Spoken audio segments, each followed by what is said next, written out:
Bonjour à toi cher spectateur, La mauvaise réputation de Imar Haq. C'était un film qui me hypait dès son pitch parce que je dois être quelqu'un de très vicieux mais j'aime beaucoup les films où les personnages centraux sont des victimes pures et dures qui se font martyriser par un monde qui a envie de les bouffer. Non, mais au-delà de ça, le sujet avait l'air d'être très intéressant, un petit peu dans la veine d'un film dont j'avais parlé il y a maintenant 1 an et demi, 2 ans, je crois, Nos de Stefan Strecker, qui traitait un petit peu des mêmes thématiques, dans une autre communauté, mais un petit peu dans le même genre. Et dans cette optique-là, le film m'intéressait parce que j'avais envie de voir comment ça allait être traité par le biais, entre guillemets, de la communauté indienne, mais surtout voir, en fait, qu'est-ce qui allait se dégager, en fait, de son métrage. Est-ce que ça allait être juste un film pour le pathos, ou est-ce que ça allait vraiment être un film avec une thématique, un ensemble de réflexions autour, justement, de la condition de la femme, mais également de l'amour, tout simplement. Le résumé pour faire simple, Nisha est une jeune indienne qui vit en Norvège au milieu d'une famille très conservatrice et surtout très stricte quant au respect des traditions.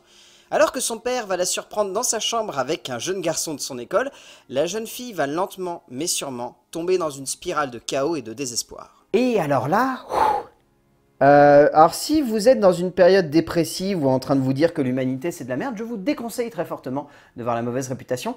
Si vous êtes dans une optique un petit peu plus ouverte, allez le voir parce que ça vous retourne la tête ce film, c'est bouleversant, c'est terrifiant, c'est tétanisant même par instant. Ça fait mal, oh la vache! On n'est pas bien devant ce film, mais genre c'est impressionnant, il y a des séquences où j'avais vraiment les poils qui s'hérissaient parce que je me disais mais c'est en partie basé en plus sur une histoire vraie, donc ça veut dire que cette jeune femme a vraiment été contrainte. Oh là là, t'es pas bien, t'es vraiment pas bien devant ce film, tu te dis vraiment, mais comment est-ce que l'humanité peut en arriver à ce point-là? Surtout une famille, comment est-ce qu'elle peut en arriver à ce point-là? Comment est-ce qu'elle peut détester une fille à ce point-là, alors que la seule chose que veut cette jeune fille, c'est un petit peu de liberté, notamment une liberté de cœur, une liberté amoureuse. Enfin, c'est terrible de voir à quel point il y a beaucoup de cinéastes aujourd'hui, je trouve, qui sont passionnés par ça, en fait, par cette idée de peindre des personnages qui ont envie d'aimer et qu'on leur interdit d'aimer. Et au-delà de ça, là, c'est un film qui voulait verser dans le pathos pur et qui arrive très bien à le faire, malgré le fait que verser dans le pathos pur, c'est complètement casse-gueule. Verser dans le pathos pur, c'est une sacrée prise de risque lorsqu'on veut créer une aventure de cinéma. Car si cela ne marche pas dès les premières minutes, ou s'il n'y a aucun questionnement derrière, on pourra littéralement avoir affaire à une purge, une œuvre de cinéma sans le moindre intérêt dramatique ou visuel. Pourtant, Imar Haq a souhaité faire cela pour ce film, et force est de constater qu'il a réussi son coup, et que du coup le long métrage qui s'offre à nous, dans la pure veine du film de Stefan Strecker, s'avère avant tout être un fantastique portrait de femme et une œuvre dense et monumentale sur la place que celle-ci a aujourd'hui au cœur d'une société qui la rejette.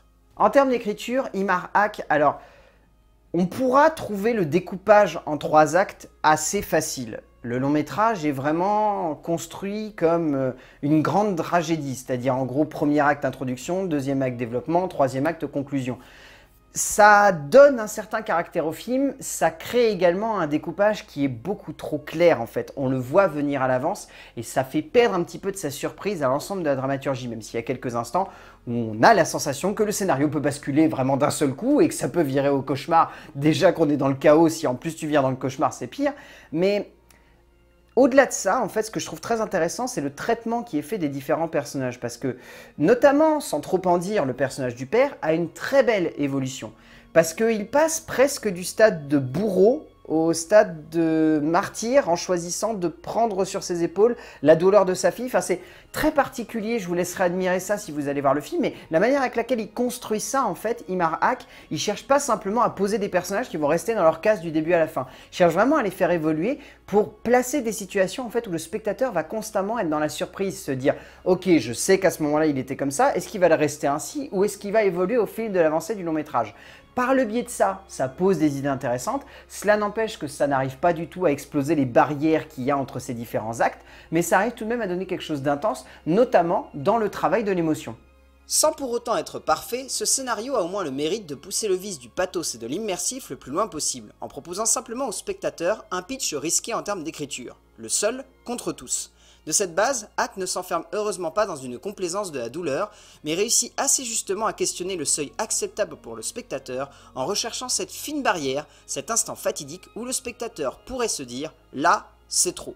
Grâce à cela, il ne l'atteint jamais et réussit alors à se poser comme un auteur aussi subtil qu'intense, parvenant à faire de son scénario une véritable épreuve de force psychologique pour le spectateur. Alors en termes de mise en scène, je vous conseille très honnêtement de vous accrocher parce que Imar Aq a réussi à pondre une scénographie qui est géniale. Parce que ça se pose comme un drame, mais c'est un thriller.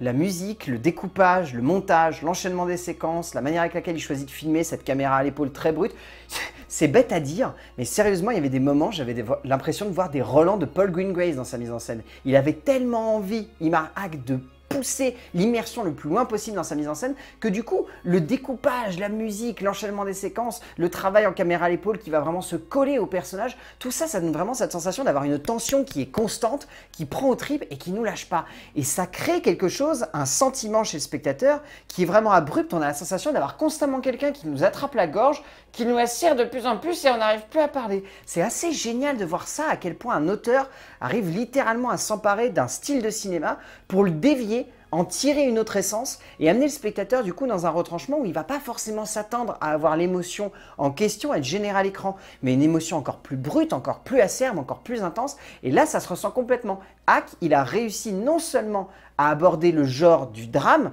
mais également à y inclure des thématiques de thriller pour faire en sorte que le spectateur, au-delà de se poser des questions, soit également mis sous tension du début à la fin. Et c'est impressionnant à quel point ça prend aux tripes, sérieusement. L'immersion est brutale, par le biais de cette idée donc de traiter le film comme un thriller. Cela permet au cinéaste de mettre en place une émotion claire et nette, cherchant simplement à bousculer et à poser le spectateur, non pas simplement comme un témoin, mais comme un juge qui aurait le sort de cette jeune fille au bout de son marteau. Sans jamais se contenter simplement de poser les situations, par le biais de la mise en scène des mouvements de caméra qui accompagnent le film, le cinéaste permet alors à son récit de gagner en puissance, en impact, en densité et surtout en intensité, pour un climax qui atteint littéralement des sommets de tension. En termes de casting, celui-ci est vraiment bien.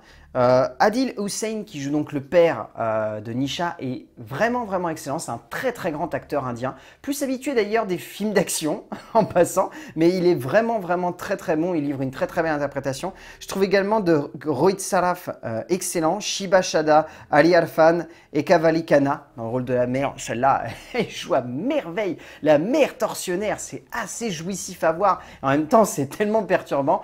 Mais si le film vaut vraiment le coup d'œil, c'est parce que l'actrice centrale, elle avait un rôle tellement compliqué, mais elle s'en sort tellement bien, je trouve.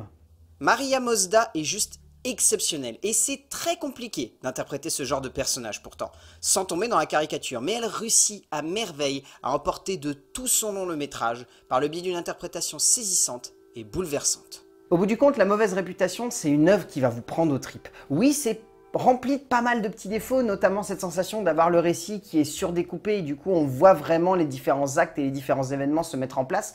Mais passé cela, très honnêtement, Imar Aq a réussi à livrer une œuvre qui est à la fois actuelle, politique, féministe, en même temps tout simplement humaine parce que ça parle de l'histoire d'une personne qu'on va absolument vouloir enfermer entre quatre murs et empêcher de voir le monde comme elle aurait envie de le voir.